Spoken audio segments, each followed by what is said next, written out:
지난 1997년 개봉했었던 폴 바우벤 감독의 영화 스타쉽 트루퍼스. 이 영화의 원작은 로버트 하인라인의 1959년 동명의 소설인데요.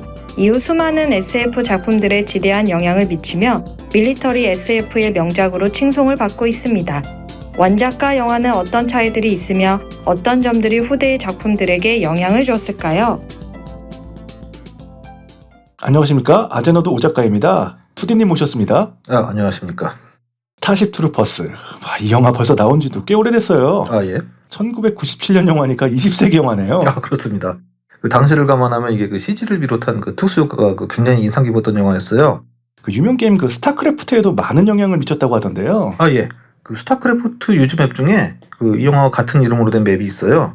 그 내용도 그 영화에서 그 수송선 기다리면서 그 몰려오는 그 벌레들 막아내는 장면이 있지 않습니까? 그렇죠. 그거랑 같이 사방에서 몰려오는 그 저그 유닛들을 막는 내용입니다. 비슷하네요. 예. 그 스타크래프트 그 스페셜 땡스에 보면 그 작가인 그 로버트 하인라인이 들어있다고 하던데. 예. 그 이 로버트 하인라인이 그 SF 작가 그 3대 거장에 드는 인물 중 하나 아니겠습니까? 그 나머지 둘은 그 저희도 많이 언급했었던 그 최후의 질문의 그 아이작 아시모프와 그 2001년 스페이스 오디세이의 그 아서 C 클락이죠? 예, 맞습니다. 이 중에서는 그 SF계의 그 아카데미상이라고 할 수 있는 그 휴고상을 가장 많이 수상한 분이 이 로버트 하인라인입니다. 그렇습니까? 예, 총 4번 수상하셨습니다. 그 우리나라에서는 다른 그 두 분에 비해 상대적으로 인지도가 좀 적은 느낌입니다만 예. 그래도 가장 잘 알려진 것은 아무래도 영화로도 만들어진 그 스타쉽 트루퍼스 아닌가 싶어요. 예, 그렇죠. 이 작품이 그 밀리터리 SF라는 그 장르의 그 선구자격 작품입니다. 밀리터리 SF요? 예. 이 작품에 그 영향을 받은 작품들은 한두 개가 아니고요.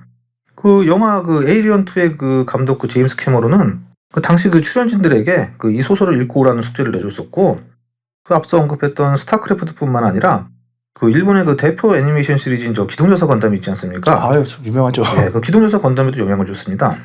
앞에 두 개는 딱 봐도 영향받는 것이 드러나는데 근데 그 기동조사 건담은 별로 비슷한 부분이 없어 보이는데? 그게 이 스타쉽 트루퍼스 영화판과 비교하면 좀 그렇긴 합니다만, 네? 이 원작 소설을 보면 좀 달라요. 소설은 그 상당 부분을 그 병사들이 착용하는 그 강화복, 파워드 슈트를 다루거든요. 폴 바우벤 영화에는 그런 거 안 나오던데요? 그 등장 보병들의 그 파워드 슈트를 그 착용하게 만들자면은 그 영화 개봉했던 그 당시로서는 그 CG 비용이 너무 많이 들어가기 때문에 그 감독인 폴 바우벤은 그 과감히 그 파워드 슈트를 없애버렸어요.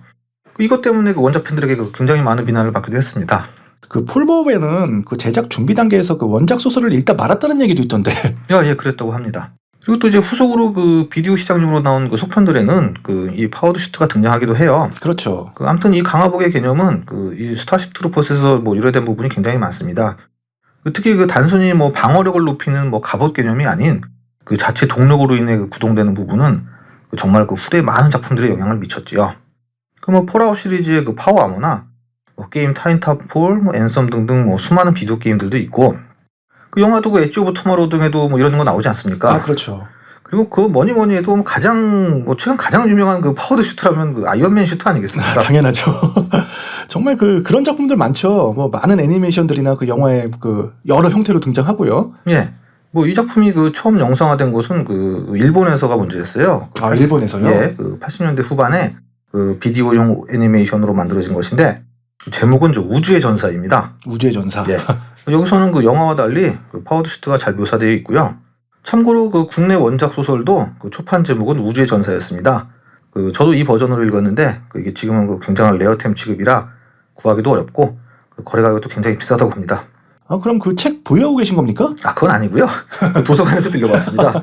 아무튼 딴소리는 그만하고, 그 건담에 등장하는 로봇들을 그 모비슈트라고 부르지 않습니까? 그렇죠. 그 모비슈트 건담. 예.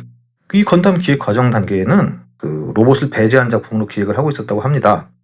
근데 이제 스폰서인 그 완구 회사가 로봇이 등장하지 않으면 어떡하냐, 팔아먹어야 되는데, 그렇게 이제 쪼이니까 그 당시 이제 메카닉 디자이너인 그 오카와라 쿠니오라고 있어요. 이 오카와라 쿠니오가 바로 이 스타쉽 트루퍼스에 등장하는 이제 파워드 슈트를 참고해서 디자인했다고 합니다. 처음에는 한 2, 3m 정도 크기로 생각을 했는데, 그 스폰서가 더 큰 걸 원하는 바람에 그 10m 후반대까지 이제 그 건담이 커지게 됐다고 합니다. 8m죠, 정확하게. 예. 사실 이 파워드 슈트나 그 아머 개념은 크게 상관없이 그 서양 그 거대 로봇의 그 역사와도 밀접한 관계가 있긴 해요. 아무튼 이 파워드 슈트에 관해 이야기하면 한도 끝도 없을 것 같으니까 다음에 기회 되면 다루도록 하겠습니다. 예.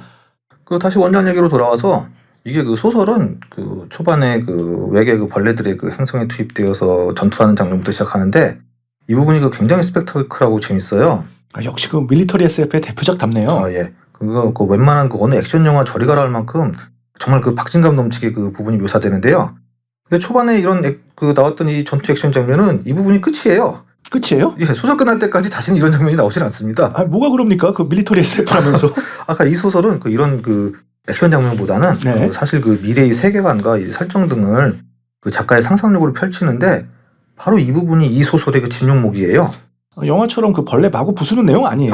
그런 거 아니고요. 그 방금 말씀드렸듯이 그러한 부분은 이제 초반 서두에 좀 묘사가 되고 그 뒤로는 그 주인공이 그 자신이 어떻게 군에 입대했고 어떻게 성장해가고 또 어떤 가치관을 가지는지에 대한 내용이 줄을 이룹니다. 그 1인칭 시점으로 쓰여져 있고 그 회상 장면도 굉장히 많아요. 이 작품도 그 휴고상 수상작으로 알고 있는데 왜 이 작품이 그렇게 명작입니까? 일단 이게 영화는 뭐 많은 분들이 뭐 보셨겠지만 그 내용상 큰 줄기는 비슷해요. 그 주인공이 그 시민이 되기 위해 군에 입대하고 그 아라크니드라는 그 벌레 형태의 외계인의 행성에서 지구로 그 유성을 떨어뜨려 큰 피해를 입고 그래서 결국 전면전이 벌어지고 전쟁을 한다는 내용입니다. 그 원작에서도 그럼 그 여자 때문에 입대합니까?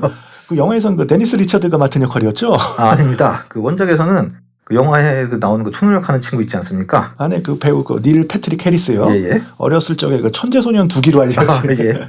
진짜 옛날이군요. 예. 최근 그 매트릭스 레저렉션에서 그 애널리스트로 출연했던 배우죠? 예, 맞습니다. 그 소설에서는 그 친구 따라서 입대하는 내용이에요.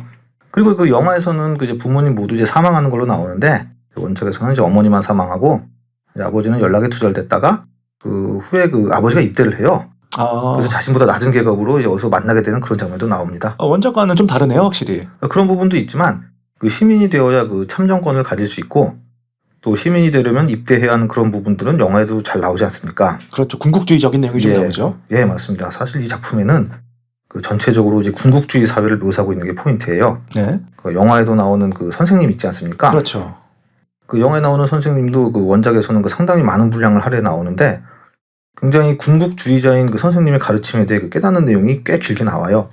영화도 보면 그 굉장히 군국주의적이며 뭐 또 폴 바우벤이 로보캅에서도 사용한 그 뉴스와 광고 장면을 통해서 그 사회를 풍자하는 내용이 많이 나오지 않습니까? 예, 그렇죠. 사실 그 원작이나 영화나 그 좀 강한 그 저 파시즘 그런 걸 그리면서 그러한 사회를 좀 비판한 내용이에요. 그 감독 폴 바우벤이 좀 약간 리버럴한 개념이 있지 않습니까? 그래서 그런지 그 폴 바우벤 영화에는 남녀가 같이 그 꺼리낌 없이 생활하는 부분들이 많이 나오지 않습니까? 원작에도 그런가요? 뭐 샤워한다든지. 예. 원작에는 특별히 그런 건 없습니다. 없군요. 예. 그 영화에 나오는 그 주인공 자니코를 그 짝사랑하는 그 디지라는 그 여자 캐릭터 있지 않습니까? 그렇죠. 그 원작에서는 남자입니다. 남자예요? 예. 뭐 둘이 이렇게 사귀는 사이는 아니고요. 그냥 앞에 말씀드렸던 그 초반 전투 장면에서 잠깐 나타났다 그 허무하게 사망합니다.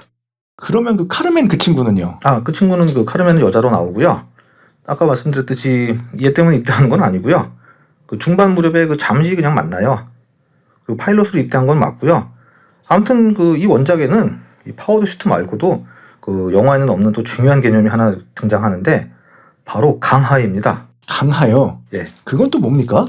그러니까 이게 영화에 보면은 그 행성에 진입할 때는 그 수송선 타고 내려가지 않습니까? 예, 수송선 타고 내려가죠. 예. 근데 원작에서는 그 이제 파워드 슈트를 입은 채로 이제 공중에서 투하돼요. 그래서 이거를 이제 강하라고 하는데요. 굉장히 힘들고 어려운 것으로 묘사가 돼요. 그래서 이제 그 강하를 몇 번 했는지가 자신의 주요 경력이자 자랑거리로 인정받을 정도로 중요하게 묘사됩니다. 그 외에도 뭐 훈련소에서의 그 훈련 과정도 많은 분량을 차지를 해요. 그 뭐 태형당하는 장면 이런 것도 나오고요. 그 강하라 그 파워드 슈트의 그 위용이 드러나는 장면인 것 같은데. 그렇죠. 이런 부분들을 보면 그 확실히 그 밀리터리 SF 작품은 맞긴 한 것 같긴 하네요. 예. 그 앞서 말했듯이 이 작가의 그 굉장히 뛰어난 상상력으로 그 묘사된 파워드 슈트를 비롯해서 그 여러 개념이나 뭐 국가 및 사회의 모습 등이 1959년에 나온 작품이라고는 좀 믿기지 않을 정도로 잘 다뤄지고 있고요. 그 무엇보다 그 후대의 그 수많은 SF 작품들의 그 지대한 영향을 끼친 작품이에요. 그 곤충 형태의 외계인을 다룬 SF물들은 정말 많지 않습니까? 저그가 대표적이죠. 그렇죠. 뭐 그런 거에도 영향을 많이 줬고요. 뭐 에이리언 같은 영화도 있고요. 네. 거기에 또 뭐 대형 우주전함이라든지 또 뭐 보병들이 들고 다니는 뭐 전술 핵무기, 또 각종 동력원을 대장해서 엄청난 힘과 그 공중 도약이 가능한 강화복, 뭐 이런 건 이제 너무 흔해서 이제 신선하지도 않을 정도지 않습니까? 정말 그 생각해보면 저런 것들이 안 나오는 우주 SF물 찾기가 더 어려운 것 같아요. 예. 거기에 또 그 새로운 그 신분 차별이라고 할 수 있는 그 뭐 시민과 이제 또 민간인의 구분은 그 당시에 정말 투표권도 없던 그 시대상을 반영한 듯하고요. 1, 2차 대전이 끝난 지 얼마 안 지나서 나온 작품이라 그런지 뭐 태영하는 장면이나 뭐 이제는 자기보다 계급이 낮은 아버지가 뭐 자신에게 이게 격리하는 장면도 나와요. 이런 뭐 군국주의나 이제 파시즘을 뭐 과장되게 묘사하면서 비판하는 모습 등이 정말 시대를 앞서간 SF 작품이라고 생각됩니다. 네, 오늘은 그 밀리터리 SF의 걸작 스타쉽 트루퍼스에 관한 여러 이야기를 한번 해봤습니다. 재미있으셨다면 좋아요와 구독 부탁드리겠습니다. 저희는 다음에 또 다른 얘기로 찾아뵙겠습니다. 지금까지 아제너드였습니다. 감사합니다. 감사합니다. 자, 영상 유익하게 감상하셨는지요? 다음 시간에 더 재미있고 유익한 영상으로 찾아뵐 것을 약속드리며 좋아요와 구독 부탁드리겠습니다. 지금까지 아제너드였습니다. 편안한 일상 되세요.